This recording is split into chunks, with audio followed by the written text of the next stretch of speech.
Hello दोस्तों, happy life में आपका स्वागत है। मैं आपके साथ दीपक सैनी। हैप्पी लाइफ यानी सुखी जीवन। दोस्तों, हमें और आपको एक अच्छी दोस्ती करनी होगी। दोस्ती करने का पर्पज केवल आपके जीवन से संबंधित सभी समस्याओं को समाधान करना है, जिसके लिए आप हमारे चैनल को सब्सक्राइब करें, लाइक करें, शेयर करें, कमेंट करें और बेल आइकन दबाएं। कमेंट में आपको लिखना है अपना नाम, अपनी उम्र, आप करते क्या हैं और डिटेल में अपनी समस्या लिखनी है। दोस्तों, आज का टॉपिक है कि हम अपने जीवन में कौन सा कार्य करें और किसके अंडर में करें, ताकि हमारे फ्यूचर बन सके और हमारा फ्यूचर सिक्योर हो सके और हमारे कार्य में मजबूती आए।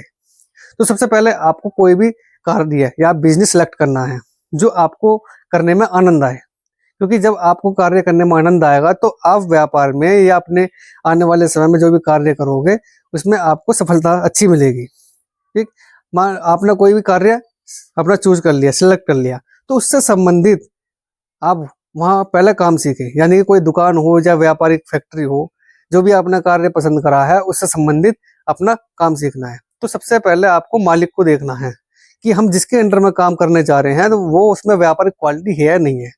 ठीक, बिना किसी लालच के, कि अगर लालच के अनुसार जाओगे तो आपको कुछ नहीं मिलेगा, व्यापारिक नुकते आपको नहीं मिलेंगे। ठीक, आप सबसे पहले 10-15 दिन वहाँ कार्य करें। आपके मालिक अगर सैलरी को पूछे तो आप कह देना कि आप मेरे काम के अकॉर्डिंग दे देना, मगर आपको सैलरी के लिए वो कहना नहीं है, क्योंकि आपको भी देखना है कि जिसके अंडर में मैं काम करने जा रहा हूँ, कार्य करने जा रहा हूँ, वो व्यापारी ठीक है नहीं है, या मेरा उसके साथ काम करने में जीवन सिक्योर होगा नहीं होगा। ठीक, तो आपको सबसे पहले देखना है, मान लो कि आप दुकान पर लग रहे हैं तो उस दुकान की टाइमिंग क्या है। टाइमिंग का मतलब जब वो दुकान खुलती है तो जो टाइमिंग है उसी पे खुलती है नहीं खुलती है। 10-15 मिनट आगे पीछे हो तो कोई दिक्कत नहीं है, लेकिन टाइम पे दुकान खुलनी चाहिए। उसके बाद आपको देखना है कि वर्करों से किस तरह से काम लेते हैं, यानी बारीकी से काम लेते हैं नहीं लेते। तो बारीकी आनी चाहिए काम करवाने की। जैसे कि कोई काम ऑर्डर आया, बड़ा ऑर्डर आया, उसे कार्य करने के लिए वो मेंटेन किस तरीके से करते हैं, मेंटेन कर लेते नहीं कर देते। जितना बड़ा ऑर्डर होता है वो ऑर्डर को अपने तरीके से हैंडल कर लेते नहीं कर लेते। तो इस तरीके की बारीकी होनी चाहिए। और जिस तरीके से उस कंडीशन में आप वर्करों से कैसे काम ले रहे हैं मालिक, तो आपको ये देखना है। दूसरा, आपको जो भी दुकान के अंदर टूल्स हैं, जो भी औजार हैं, तो वो जैसे मालिक लेते हैं यूज करने के लिए, उसका कार्य खत्म करने का वहाँ रखते नहीं रखते। ये क्वालिटी भी होनी जरूरी है कि जहाँ से सामान उठाया वहीं रखना। तो जो भी मालिक ने आपने कार्य करा होगा, जो टूल्स वहां से लिया होगा या औजार लिया होगा काम करने के लिए, वो करते तुरंत बाद जहाँ रखनी चाहिए वहां रखना चाहिए। तो इससे टाइम की बचत होती है और टाइम की बहुत वैल्यू होती है व्यापार में। उसके बाद आपको देखना है कि जुबान का पक्का है नहीं है। जुबान का मतलब ये है कि जो कह दिया, या तो व्यापारी कहता नहीं है, अगर कह दिया तो करने में कितना सक्षम है। जो समय दे दिया उस समय तक करता है नहीं करता है। अगर वो कर देता है तो उसमें क्वालिटी है, क्योंकि व्यापारी जो होते हैं वो जुबान से या तो हाँ करते नहीं है, कर देते तो जो समय दिया उस वक्त पूरा जोर लगा देते हैं करने के लिए। कभी कभार बाय द वे सिचुएशन होगी तो नहीं हो पाता, नहीं अधिकतम कार्य वो जैसे बोल दिया वैसे करते हैं। तो ये क्वालिटी भी होनी चाहिए कि जो है हमने कह दिया वो हम करेंगे। तो ये मालिक में अपनी क्वालिटी देखना। और आपको देखना है कि लेन देन में कैसा है। लेन देन में मतलब ये है कि लेन देन में हाथ साफ होना चाहिए। भाई बैंक वगैरह से लोन तो वगैरह हर कोई लेता है, दुकानदार भी लेता है, व्यापारी भी लेता है। ये चीज नहीं देखनी है आपको। आपको ये देखना जहाँ से माल आ रहा है, जहाँ से उधार माल आता है, वहां का लेन देन कैसा है, कि कोई तगादा करने तो नहीं आ रहा। और तगादे से पहले पेमेंट करते हैं नहीं करते हैं, क्योंकि तगादे से पहले पेमेंट करना ही अच्छा व्यापारी होता है। तो इस तरह के देखना आपको कि वहां पर लेनदार जो आते हैं, तगादे वाले आते हैं, अगर नहीं आते तो आपका मालिक अच्छा है।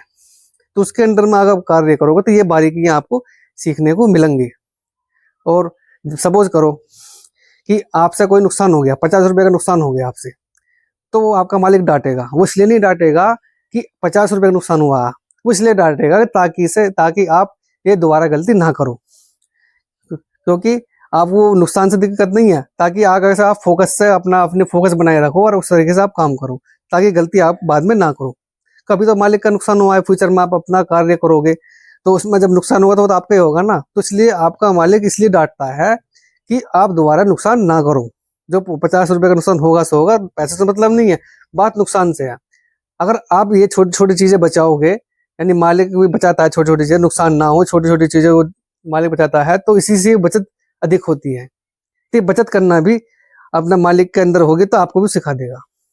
ठीक, तो इस तरीके की क्वालिटी आपको मालिक के अंदर देखनी है। अगर ये सारी क्वालिटी मालिक के अंदर है तो आप एक अच्छे बिजनेसमैन के अंडर में कार्य कर रहे हो और आपका आने वाले समय फ्यूचर एक काम एक मजबूती लाएगा। क्योंकि आप जो कार्य सीखने जा रहे हो, या अगर ये बारीकी आप अपनाते रहे, तो ये बारीकी एक मालिक में भी होनी चाहिए। धीरे धीरे मालिक अपने वर्करों में डालेगा। अब वर्करों में डालेगा तो ये है, जो भी मैंने आपको बताया, ये चीज क्वालिटी मालिक में होनी चाहिए, वो धीरे धीरे आप भी सीखे। तो ऐसी जगह कार्य करें जहाँ बारीकी हो, जहाँ टाइम की वैल्यू हो, जो जुबान के पक्के हो, चाहे हिसाब किताब क्लियर हो। क्योंकि हिसाब किताब क्लियर होना, समझ लो, माइंड को एक तरफ संतुष्ट रखना। कि जहाँ हिसाब किताब क्लियर नहीं होता वहाँ माइंड संतुष्ट नहीं होता। अगर माइंड संतुष्ट नहीं होगा तो आप कोई भी कार्य सही तरीके से नहीं कर पाओगे। तो मालिक का लेन देन, यानी कि कोई भी हो, कोई भी कार्य करने वाला हो, लेन देन बिल्कुल साफ होना चाहिए। साफ लेन देन होगा तो अच्छा माइंड कार्य करेगा, काम करेगा। अच्छा काम करेगा तो आप बिजनेस में अच्छा दिमाग लगा पाओगे। तो दोस्तों, आप ऐसे मालिक के अंदर में काम करें जो मैंने आपको बारीकियां बताई हैं। तो आपका मालिक इसी टाइप का है, इसी तरीके का है, तो आप बहुत अच्छी जगह लगे हुए हैं। आप वहाँ पैसों को मत देखना, ये देखना कि मुझे यहाँ बहुत कुछ सीखना है। और जब आप सीख जाओगे तो आप अपने मनमर्जी के पैसे भी ले सकते हो।